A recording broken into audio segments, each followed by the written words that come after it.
زۆر باشە سەبارەت بە هەڵبژاردنەکانی پارلەمانی عێراق کە بڕیارە لە مانگی 11 ئەمساڵ بەڕێوە بچێ، بەڵام ئەوەی نیگەرانی دروست کردووە بەشداری نەکردنی موقتەدا سەدرە کە خاوەنی ملیۆنان هەوادار و دەنگدەرە. ئەگەر بەشداری نەکات چی ڕوودەدات؟ ئەگەر بەشداری بکە و پاشگەز بێتەوە چۆن دەبێت؟ ئەمانە کۆمەڵێ پرسن لەگەڵ میوانەکەمان قسەی لەبارەوە دەکەین. میوانەکەمان زۆر بەڕێز علی ناسر شرۆڤەکاری سیاسی ڕاستەوخۆ لە شاری بەغداوە لەگەڵماندایە. بەڕێز ناسر شەوتان باش، سپاسانەکەین کە بەشدارن لەگەڵمان لەم گەشتەی هەواڵەکانی کوردستان 24. سەدر داواکەی سەرکۆماری ڕەت کردوتەوە، دەڵێ بەشداری لە هەڵبژاردن ناکەم. چوارچێوەی هەماهەنگی زۆر نیگەرانن لە بەشداری نەکردنی سەدر لە هەڵبژاردنەکان. کەواتە پرسیار ئەمەیە، بەشداری نەکردنی سەدر لە هەڵبژاردنەکان تەواوی پرۆسەی سیاسی و دموکراسی و هەروەها هەڵبژاردنیش ناخاتە ژێر پرسیارەوە؟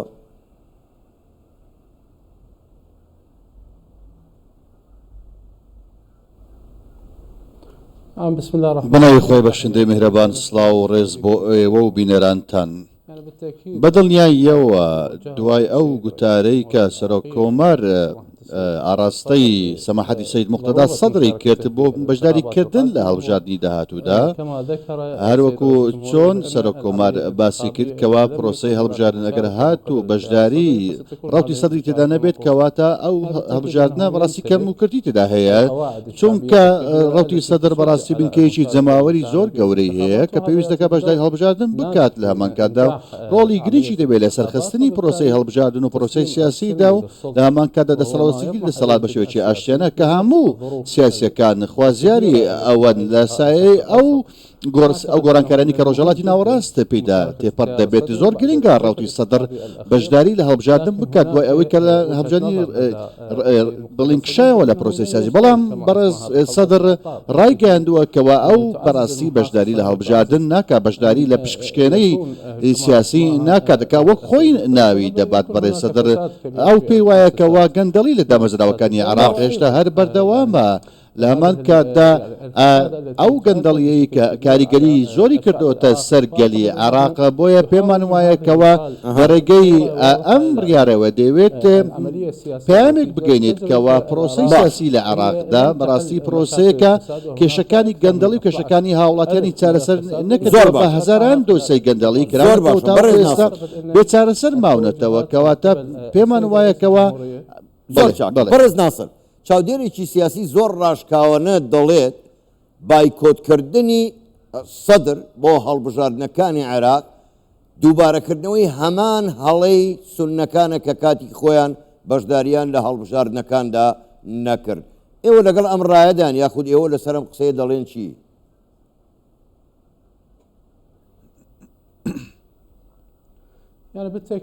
بەدڵنیاییەوە بەڕێز سیرکە کاتێک ئێمە قسە لەسەر ڕوتی سەدر دەکەین باس لە بنکێشی جەماوەری فراوان دەکەین، کاتێکەوە بایکۆتی هەڵبژاردن دەکات بەڕاستی دەنگدەرێکی زۆر بەشداری لە هەڵبژاردن ناکات و ناگاتە ئەنجومەنی نوێنەرانی عێراق بوو. بۆیە پێمان وایە کە زۆر باشترە ئەگەر هاتوو ڕوتی سەدر بەشداری لە حکوومەتی داهاتوودا بکاتە، چونکە پێما وایە بەشداری تەواوی پێکاتەکان زۆر گرنگە بۆ بەردەوامبوونی پرۆسەی هەڵبژاردن و پرۆسەی سیاسی. ئەگەر هاتوو لایەنێکی دیاری کرا و بەشداری لە هەڵبژاردن نەکات، بەشداری لە پرۆسەی سیاسیدا نەکاتە،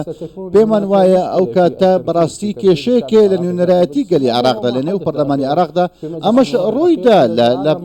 لەم هەڵبژاردنی کۆتاییدا کە بینیمان کەوا بەڕاستی یاسای زۆر باش تێنەپەڕێنرا 120 یاسا مایەوە لەسەر ڕەفەکانی پەرلەمانمانەوە و تێنەپەڕێنران دەنجی لەسەر نەدرا. لە هەمان کاتدا پەرلەمانی عێراق 13 مانگ بەڕاستی لە بۆشاییدا بوو. هەموو ئەو ڕووداوانەی کە ڕوویاندا بەڕاستی بەهۆی کاری چێ و بەهۆی ئەوە بوو کە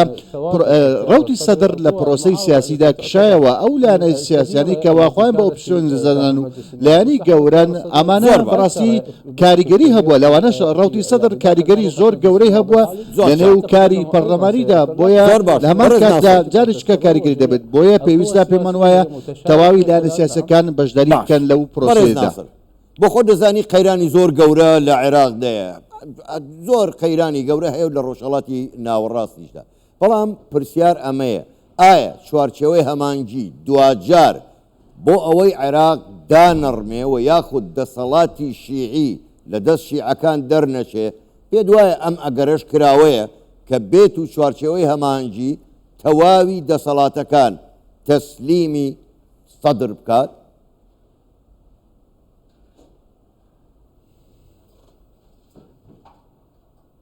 بالتأكيد سيدي الكريم بەدڵنیاییەوە بەڕاستی شەراکەتی سیاسی هاوبەشی سیاسی ڕاستەقینە لەسەر ئەو پرۆسە سیاسە بنیاد دەنرێت پێمان وانە کە ئەگەر هاتوو چوارچێوەی هەماهەنگی دەسەڵات ڕەرز بکات یاخود بۆ ئەو دەسەڵاتانی کە و هەنکە بە زیان بشکێتەوە بۆ لایەنەکانی دیکە پێمەشمان وایە لە هەمان کاتدا لە بەرژەوەندی هەمواندایەکەوە هەموو لایەنەکان بەشداری بن لە پرۆسی سیاسیدا تەواوی لایەنە سیاسەکان لە عێراقدا چونکە هیچ پرۆسێکی سیاسی سەرکەوتو نابێ ئەگەر هاتوو بەبێت تەوافق و بەبێ سازان نەبێت بەڕاستی سازان عێراق بڕێوە دەبات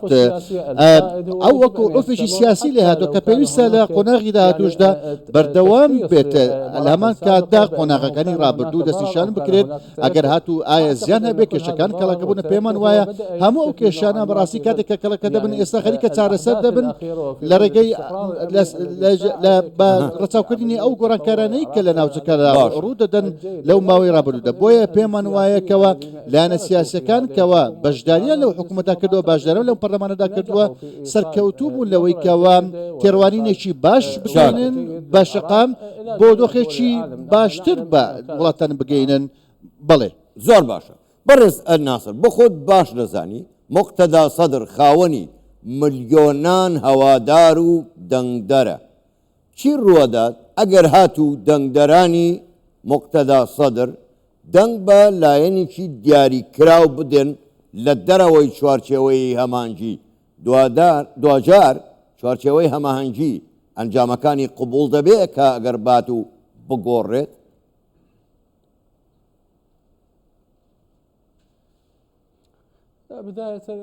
سەرەتا پرۆسەی هەڵبژاردن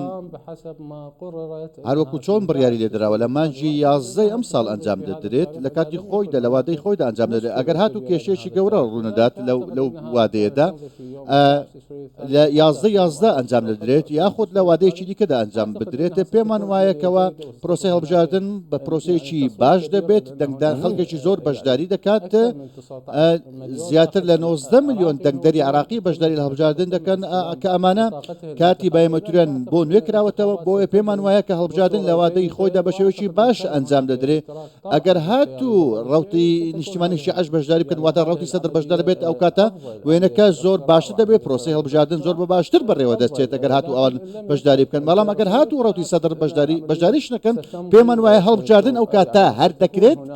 لە هەمان کاتدا پەرلەمانی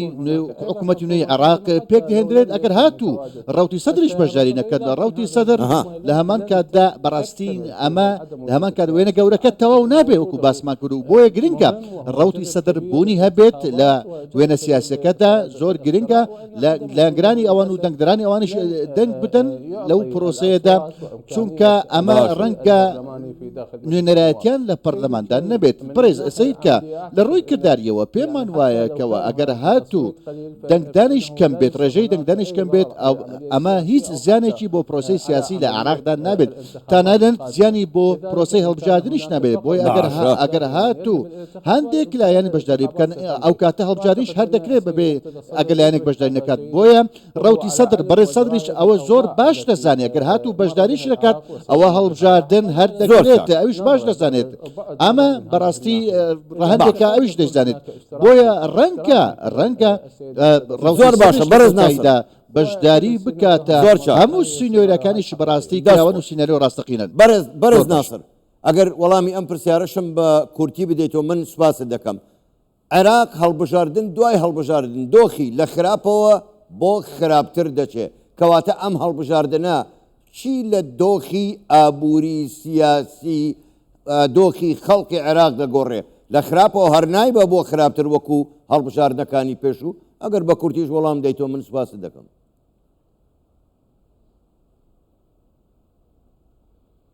يعني حقيقة الظروف الخارجية التي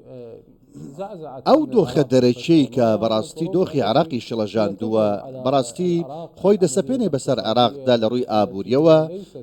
کە باش نییە لە ڕابردوشدا بەڵام پێمان وایە کاریگەری زۆر گەورەشی هەبووە بەڵام کاتێک ئەوڕۆ باس لە سیاسەتی دەرەوەی عراق دەکەین سیاسەتێک زۆر باش پیادەدە و پەیڕەو دەکاتە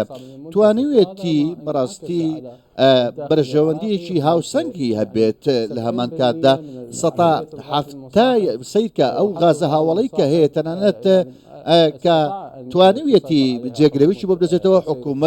حکوومەتی بەرزسوودانی چارەسەر ئەم کێشەی چارەسەر بکات بۆیە پێم وایە بەڕاستی ئێستا دۆخی ئابووری عراق لە بژانەوەدا تەنانەت لە ڕووی سیاسی و سەربازیشەوە بۆیە پێمان وایە کە عراق لە ڕووی پرۆسەی دیموکراسیەوە بەرە و پێشتووە تاوەکو ئێستاش گەشە سندوی زیاتریش بەخۆیە دەبینێت بەڵام لە ڕووی ئابووری وەکو باسمان کرد پێمان وایە کەەوە ڕەنگە کێشە بۆ ئابووری عراق لە ماوەی داهاتوودا دروست ببێت بە تایبەت دابەزینی نرخینەوە چونکە عراق بەشی زۆری ئابووری عراق پشبەرنەوە دەبەستە هەروەک دەزانین باش ئابوورێکی تاک سەرچاوی هەیە کە ئەمەش بەڕاستی کێشێکی زۆر گەورەیە بۆ عراق بۆ پێویستە سەرچاوی دیکە بۆ ئابووری بدۆزێتەوە ئەو کاتە لە ڕووی ئابووریشەوە دۆخی عراق زۆر باش دەبێت لە هەمان کاتدا دۆخی ئەمنیش لە عراقدا زۆر باشترە لە ڕابردوودا زۆر باشە زۆر بەڕێز علی ناسر شرۆڤەکانی سیاسی ڕاستەوخۆ لە بەغداوە لەگەڵمان بووی شەوتان باش.